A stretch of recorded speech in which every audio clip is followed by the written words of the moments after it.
some babies in the audience, which is fantastic that we can have this great environment where it's okay to bring your babies. I remember bringing my daughter when she was an infant to graduate school, and the professor had no problem with it. The professor was a woman, but welcome. We're so happy to have you here. We're so privileged and honored to be a part of this fantastic experience. And so I'd like to go ahead and introduce our panelists. We've got Tessa Waddell, who is the owner of the women's boutique, Farm Girl Frosting. Y'all please come on in. We've got one seat up here, and 2 seats over here. I love this. We got a packed house. This is fantastic. We've also got Lindsay Gabert, who is the founder of Kids Faith Crate. And we've also got Robin Beard, who is the CFO of Ranch Right. And what's fantastic about the diverse panelists is the range of their businesses and how individually y'all get to learn about how they've mastered e-commerce in their business, you know, going from subscription services to manufacturing equipment to women's clothing. So I'm really excited today. So I could read their amazing bios. It's in our pamphlets, but I will start off and let the women speak. And if we could just go down the line and just talk about how you started. What was the genesis for the idea of how you started? And I know, Robin, it's a family business. And so I would really love to hear and touch upon that. But let's go ahead and start with Tessa. Tell us about how you started your business. Oh my gosh. Several years ago, I decided that I wanted to be able to stay at home with my kids. And how could I do that? What would be the easiest thing for me to do? I thought about going back to teaching. My mother was an advisor at OU at the time, and she said, don't do it. Do not do it. Find something that you love and that you're good at, and go for it. And so that conversation happened on a Wednesday. I was at market that very next Friday, and Farm Girl Frosting was born. I have a huge support system with my family. My husband has always been my biggest cheerleader, and said, go for it. Whatever you need to do, whatever we need to do to make this happen, it's your dream and we want you to live it. And so that's kind of how I started, and just it grew from there. So that was 10 years ago. Fantastic. Well, Kids Faith Crate actually started out as a personal career for my family.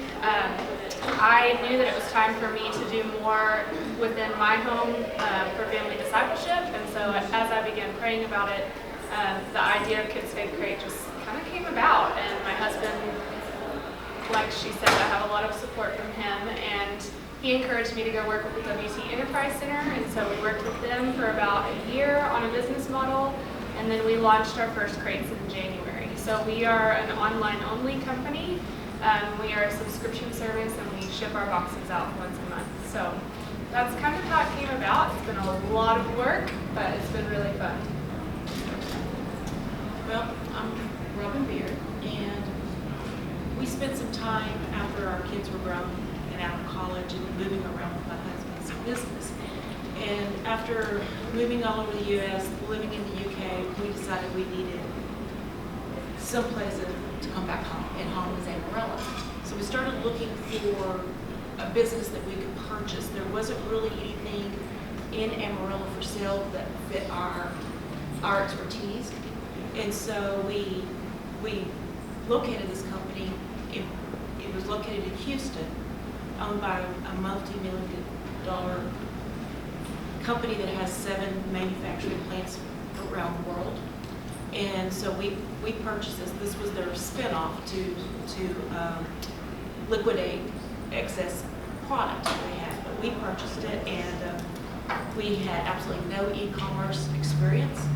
But everyone there either has a agricultural, technical, or business background. So we tried to make sure that we got something that fit all the people that were there. And it is a family business. Fantastic.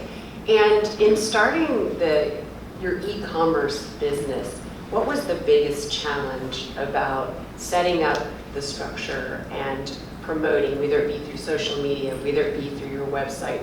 We're having a hard time hearing the ladies. Oh, okay. So I don't know if we should move this like over here or take it off. I'm not smart enough.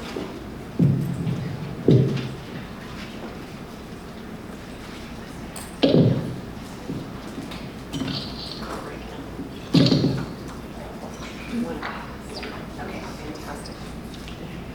Okay, so we're going to pass the mic around. Okay.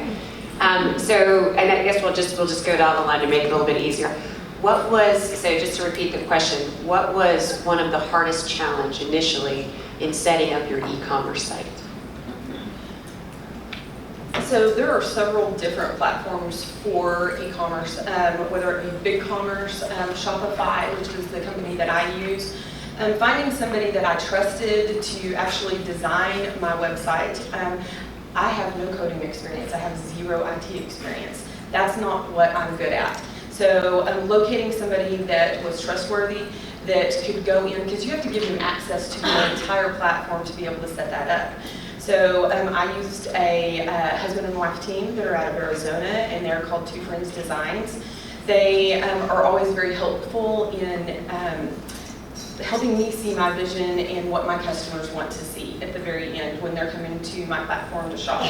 And so I think that was the hardest thing for me, was just choosing which platform and making sure that I made the right choice, because there's a lot of money involved starting that out, and you want to make sure that you're comfortable with whoever you're working with, and that the end product is what you want, but also what your customers want to see.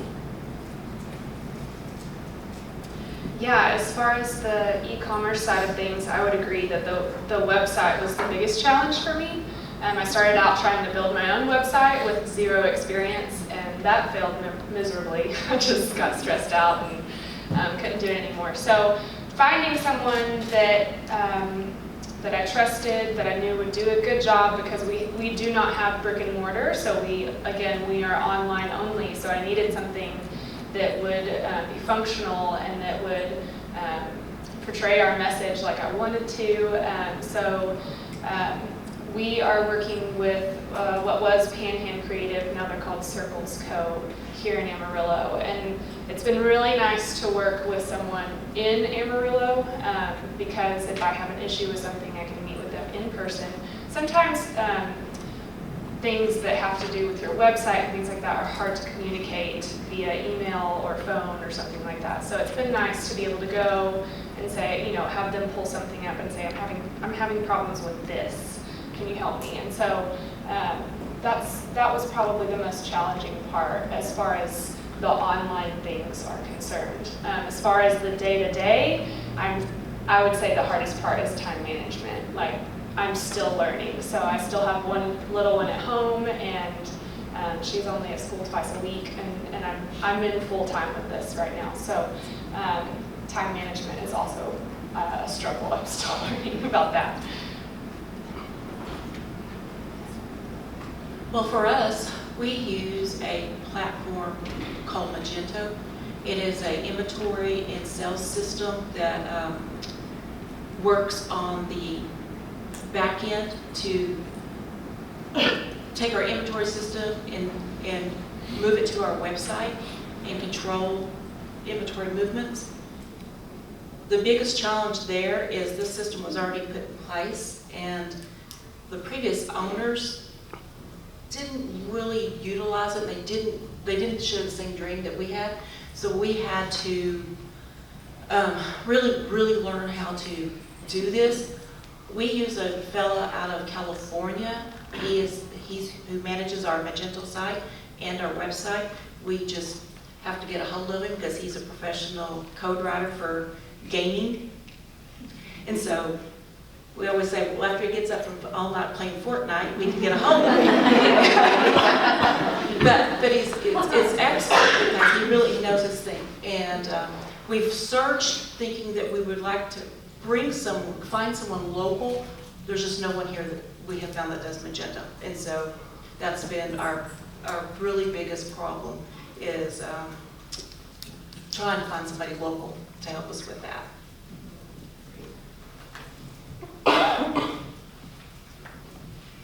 So I'm curious to know about shipping. So we hear, I think all of us as consumers, we are getting used to 2-day turnaround shipping, free shipping, we want it, as soon as possible. How have y'all navigated the shipping, especially in terms of whether, what was, is it one of y'all's largest expenses? And how do you manage customer expectations when it comes to shipping? Actually ship through Shopify. So with its large platform and its many different connections to other shipping companies, it's really easy for me to be able to go into my website, print the label off, it'll have the weight, we'll put the weight in of the package, and we ship the same day. So if somebody places an order, especially if they're locally within the Texas Panhandle, they're usually getting their package within 2 days. One of the things that it's a little bit different is that I also offer to deliver in Amarillo once a week. Our store's in Quad. People don't have time. They are waiting for that very quick turnaround on clothing, outfits, jewelry, and so that's one service that our store actually offers. We do, if we ship through Shopify, we do get discounted rates that you're not going to find at your local post office. So you are packaging, writing a sweet note inside, and sending that off to your customer without needing the post office to do anything except for scan your package in and get it delivered to the customer. And so again, the rates through Shopify are discounted rates, usually anywhere from $1 to $1.50 per package. So that's how we save money with shipping at Farmer Frosting. So shipping is a really big part of our business because we are a subscription box service. So every month what goes into our crates really differs every month because we have different crafts. The crafts have to be within a certain dimension, within a certain weight, within a certain price. So we try to keep those within those boundaries, but then as far as shipping, we right now we're just using the postal service. We know that our boxes are the same dimension every month, and so we use, it's called Pitney Bowes. It's a postal service like login, and you can weigh your own packages and then create your own shipping labels. And so I'll do all of those at our office and get everything ready, and then I will just take them to UPS just because it's really close to where I am, and just give them all of my boxes. We ship our crates on the 28th every month, so that lets us have plenty of time to get our inventory, to get our lessons together, and then we ship them all out at once. So it's a little bit different situation shipping-wise, and that makes it a little bit easier on us. We don't have to get something ready within 24 hours and ship it out, so that helps a lot. We actually, our products range from a small safety valve to a 7-foot drum roller. So we have to ship using the post office, UPS, and then freight. We use stamps.com just to manage our postal service shipments, and we make a run to the post office once a day to ship them out. And we also, if we have parameters, if we can get, if your order comes in, it's going out that day no matter what, unless we have to drop ship it from a supplier. We also use 3PL, which is a logistics company, and what they do is they get you the best rates, and four different companies will call you each week promising they can get you better rates. But we use them. We were using them for freight shipments and for UPS. We had a lot of problems with freight shipments doing it this way. So now we ship only with site, and we've learned that we can get much better rates, much better service, less things are getting broken. It's quite upsetting when you ship out a $3,000 compressor pump and the shipping company didn't tie it down, or they dropped something on top of it, and it's been difficult learning who you can ship with and what you can ship with certain people. We've had to learn how to recrate things, put stickers all over them, just in order to keep it from getting things broken. And lots of times they're in the business of shipping and they don't want to pay you for anything they break. They're going to push the blame back on you. So that's been a big challenge for us to overcome, and we've made a lot of corrections, and it's really helped.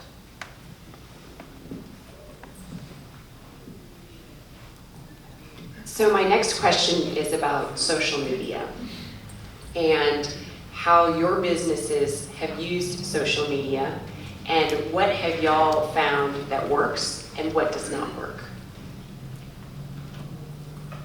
This one's a toughie.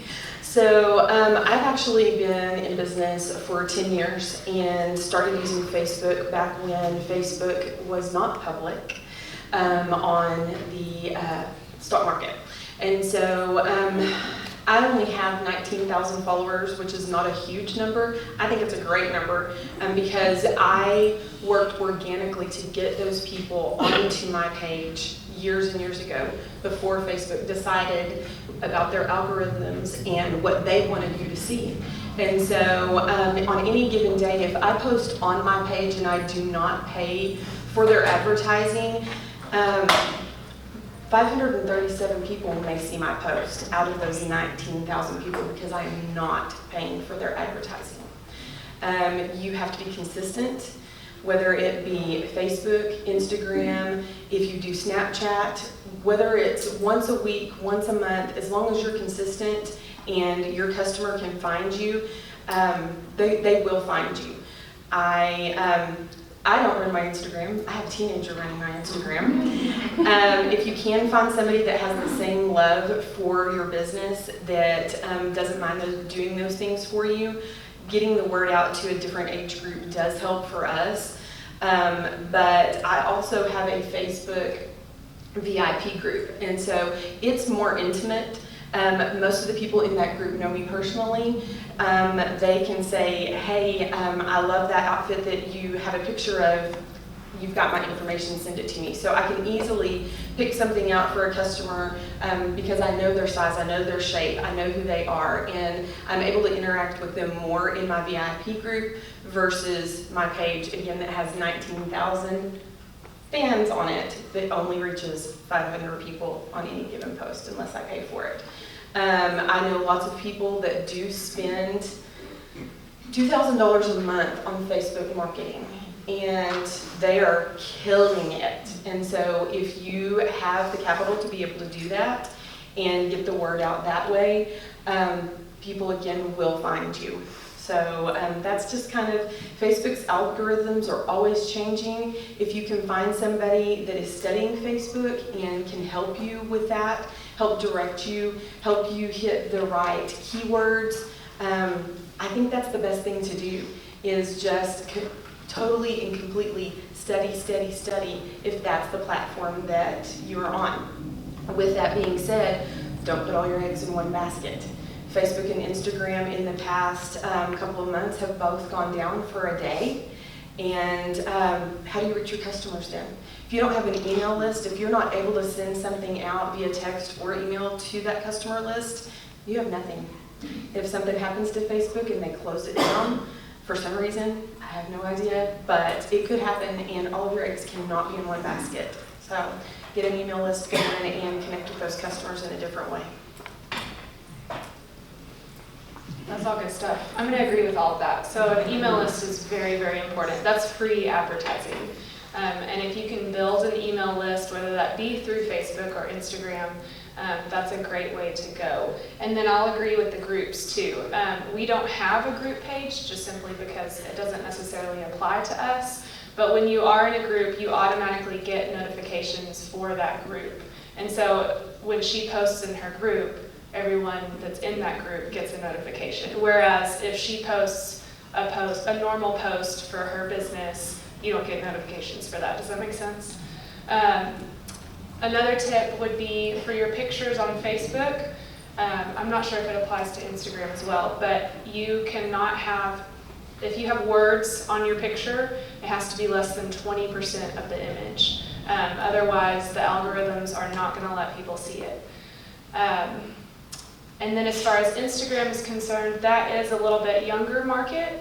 But with Instagram, what people want to see is when they go to your page and your profile, they want to see pretty pictures. And I know that sounds so ridiculous, but it's very true. Like, someone will not follow you if you don't have a pretty, whatever you call it, spread or whatever of pictures. So whatever you can do to create some entertaining,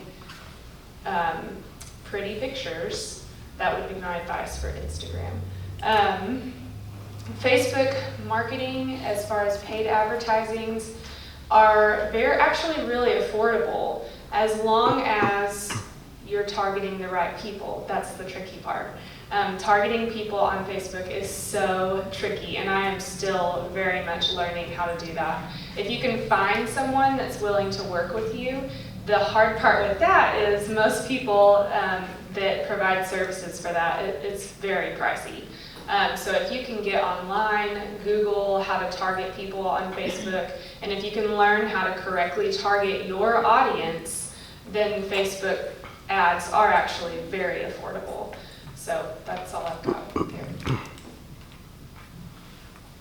Well, we also, our daughter runs all of our Facebook and Instagram. She does it for her company, so she's really good at it. So she just took over. This was something the previous owners didn't do. There was no Facebook, no Instagram, so we set this up.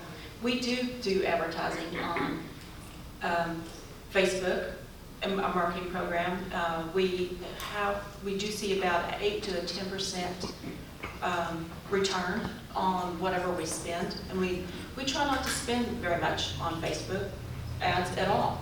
But another thing that we also, because we sell on Shopify, we have our own website, we do eBay, we do Amazon. We're currently getting set up to sell in Amazon in Canada and Mexico. We already sell there, but they call us and we ship it there. But now we're working on Amazon to get that done.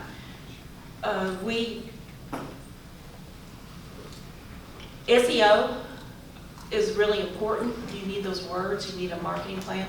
It all depends on who is your target audience, who do you want to reach. Well, for us, it's farmers, industrial people, hobbyists, you know, the small little guy who's got 5 acres and he needs to mow some hay. That's us. That's our target customer. And so Google AdWords is very, very important for us. To make sure that you hit all the correct SEO words, and we spend a lot of money every month on Google AdWords.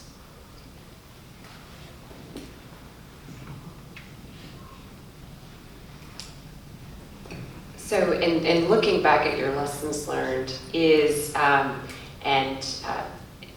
there a book or any literature that you guys have read that you said that you would recommend to new entrepreneurs who are considering breaking into e-commerce or who have established e-commerce? Do you have any book recommendations or author recommendations for our audience to read?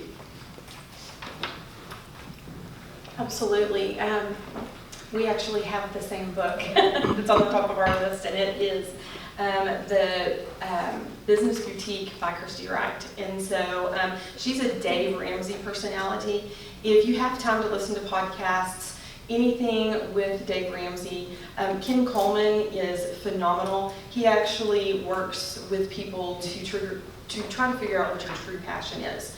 And he says that whatever you're gifted at and whatever you're skilled at is what you're supposed to be doing.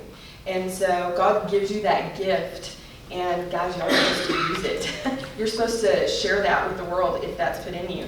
And so anything with the Dave Ramsey and the Entree Leadership podcasts are phenomenal. They will light a fire in your belly. If you listen to them in the morning when you're putting your makeup on, you can conquer the rest of the day. Study if that's the platform that you are on. With that being said, don't put all your eggs in one basket. Facebook and Instagram in the past couple of months have both gone down for a day. And how do you reach your customers then? If you don't have an email list, if you're not able to send something out via text or email to that customer list, you have nothing.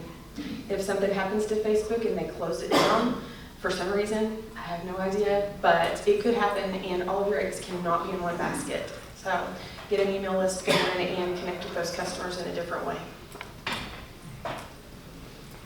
That's all good stuff. I'm going to agree with all of that. So an email list is very, very important. That's free advertising. And if you can build an email list, whether that be through Facebook or Instagram, that's a great way to go. And then I'll agree with the groups too. We don't have a group page just simply because it doesn't necessarily apply to us. But when you are in a group, you automatically get notifications for that group. And so when she posts in her group, everyone that's in that group gets a notification. Whereas if she posts a normal post for her business, you don't get notifications for that. Does that make sense?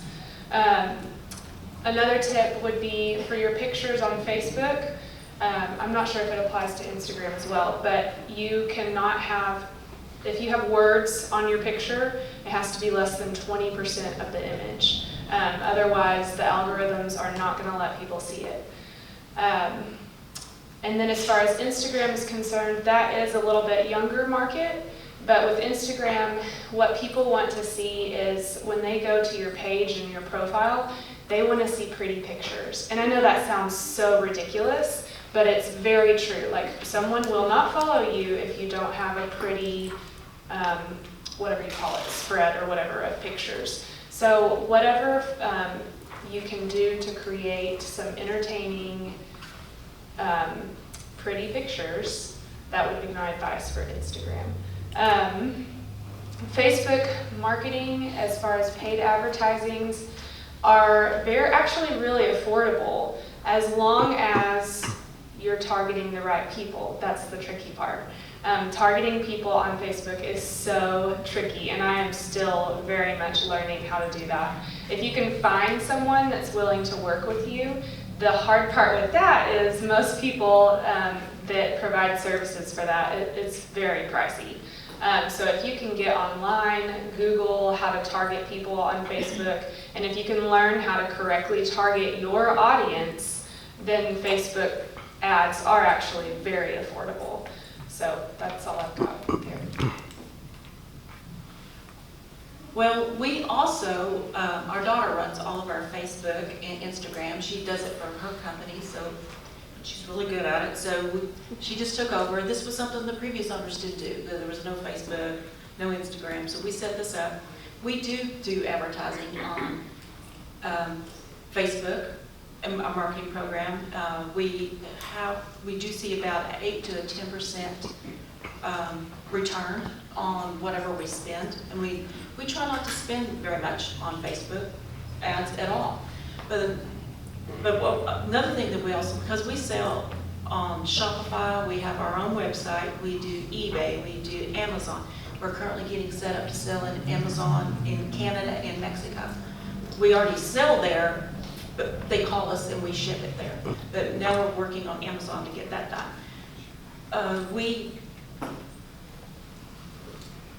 SEO is really important. You need those words, you need a marketing plan. It all depends on who is your target audience, who do you want to reach? Well, for us, it's farmers, industrial people, hobbyists, you know, the small little guy who's got 5 acres and he needs to mow some hay. That's us. That's our target customer. And so Google AdWords is very, very important for us. To make sure that you hit all the correct SEO words, and we spend a lot of money every month on Google AdWords.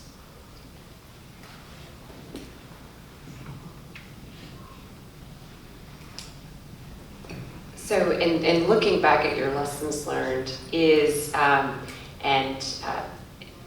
there a book or any literature that you guys have read that you said that you would recommend to new entrepreneurs who are considering breaking into e-commerce or who have established e-commerce? Do you have any book recommendations or author recommendations for our audience to read?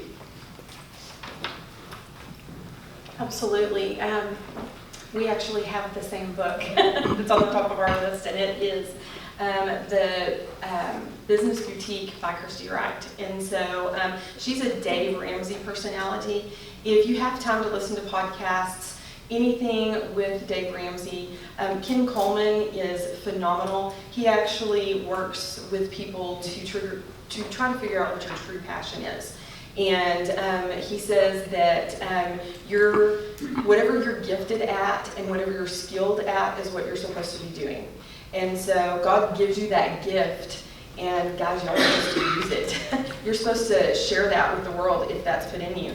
And so anything with the Dave Ramsey and the Entree Leadership podcasts are phenomenal. They will light a fire in your belly. If you listen to them in the morning when you're putting your makeup on, you can conquer the rest of the day. It's also Business Boutique, and don't let the boutique name turn you away if you're not a boutique owner. It's just simply a book for business women, and it's great for if you are new. So if you're starting out, or if you just need to refresh some things, she makes some really great recommendations.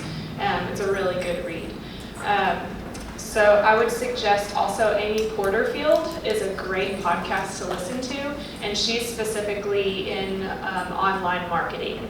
She's really, really great. Those are my two favorites. Well, mine's not necessarily a book targeted for women in business, but it's called Managing the Unexpected. It's just a great book to keep you fresh and on point, and you can read it many, many times because it's not very thick. It helps you manage transitions, note your failures, note your progress, and learn to take every experience that you have to build to your next, to move to your next step. How do I take this? How do I move on and become more successful? How do I take this failure and make it a positive?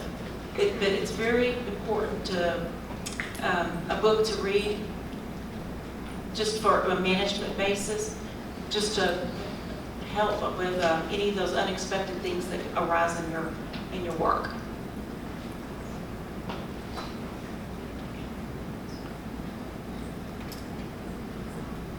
So y'all talked a lot about, in the beginning, one of the hurdles that y'all had was determining your platform for e-commerce.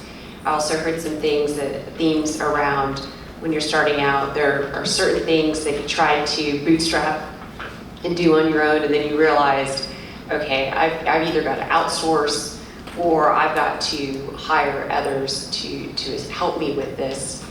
What advice would you give to people who are starting out about what you should personally manage and oversee, and what at the end of the day you really need to bring in to help you with? Because I also think that that decision also revolves around capital and the money that may or may not be available to outsource.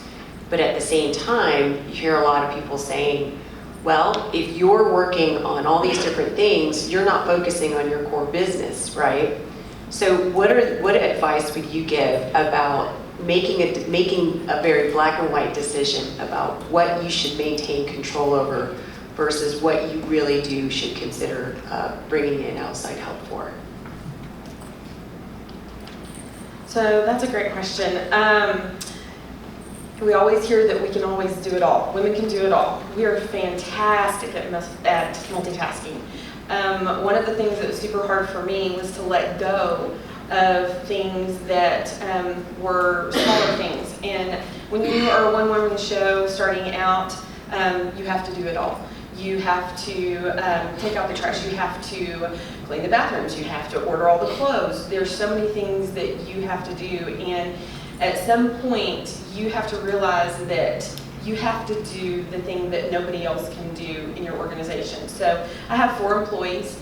They each have their set jobs that they're good at, but always room for advancement. And I let them do those things so that I can work on building the brand, work on the website, work on just growing farm girl frosting. And if I didn't do those things and delegate down to them, then I would not be good at the one thing that I'm trying to do.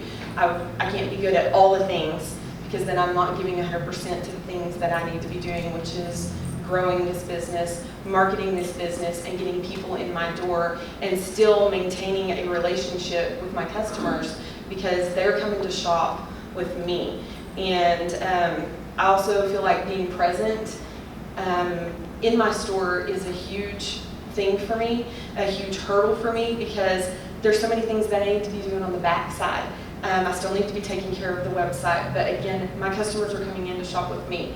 So that's probably, along with time management, a huge hurdle, and things that I am still working on and trying to fix. And I'm learning about this business still after 10 years, and I think we're on the right path, but I'm willing to learn more and figure out how to get to more people, and again, make sure that we're taking care of our customers.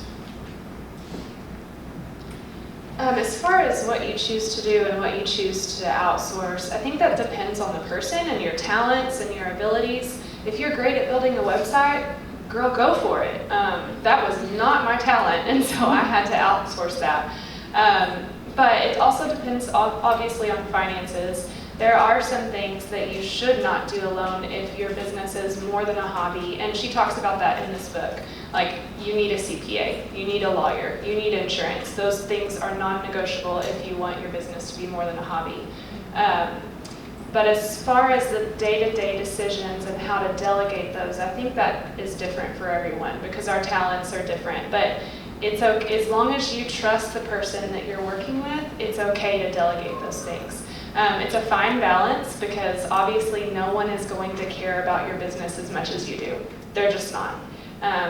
But if you can outsource some of those things and delegate some things to some employees, it's okay to do that, and it's good to do that, because we can't do everything. Yeah. Marketing, not my thing. So we have been using a marketing firm in Houston. We are currently in process of transitioning to a marketing firm in Amarillo, who actually know what people in our area need to do. In our area is an agricultural industrial area. So marketing, choosing the right marketing firm is really important. When we started out really lean. Figured out I couldn't do it all, so finally this last year I had to hire an assistant. We've had to hire additional warehouse people. It's I said during the summer we were shipping out semi-truckloads of product every day. I said there's not enough hours in the day, not enough days in the week. So figure out your peak times. Do you need more staff then? Because you can't physically do it all yourself, because there's going to be shortcomings and things are going to get overlooked. The product's not going to get shipped.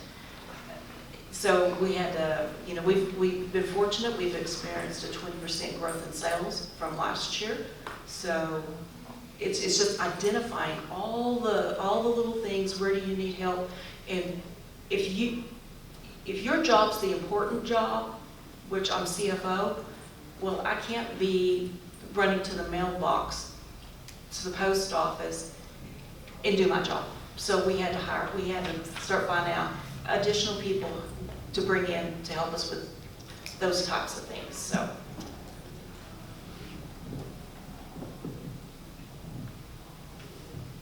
All right, so I think we can open it up to questions. Yes, ma'am. As far as Fiverr, do you guys ever use Fiverr, and how do you feel about that? Fiverr is basically where you can find different people that they're entrepreneurs, they're solopreneurs. They do, say you do marketing, you can go on Fiverr and offer your business. If you do website design, you go on Fiverr. And I don't know if you guys use them, or how do you feel about that? Because there's a bunch of different options. There's even people there for grant writing, things like that. but I don't know if anybody uses that here. How do you feel about that? I myself do not use Fiverr, mainly because in the boutique hub that I'm in, that paid membership, they actually have service providers that are vetted. And so I know that if I am looking for an attorney or an accountant or even a virtual assistant, that those people have gone through the process of being vetted by the higher ups, and I can trust those people. So that's where I get most of my people. One of the things that I also love about that is that a lot of the women that I work with, my attorney is a concierge attorney. So she is at home with her babies and taking care of my trademarks and copyrights and stuff like that. So that's a huge shift in the workplace that allows women coming in, accountants, bookkeepers, that sort of thing, to get their word out on that platform. And so I personally don't use Fiverr because I have a provider that can help me with that. Okay. Who do you use? It's called the Boutique Hub. Boutique It's a Hub. paid membership. It's good for wholesalers and retailers as well. And so that's who I use to find anybody that I'm, pretty much anything you could possibly imagine, service provider wise, whether it be photography, anything you can imagine. Okay. On the subject of outsourcing, when it came time to hire somebody to go deliver the packages, did you go based on faith? Did you get a line of credit? How did you determine that the capital was either going to come from that decision or there? Well, luckily for us, we already had the funding. I mean, we already had this revenue in the bank. So it does make it, you do have to figure out what skill level and for what position do I need to outsource, or do I need to procure someone for that? I actually hired a lady that had absolutely no business experience whatsoever. She had always worked at a retail shop somewhere, and she's in her 60s. She tells me every day, "Thank you for taking a chance on me." You know, we're teaching her Excel, you know, all these things. But she's like that. We can send her to the post office. We have our warehouse kids.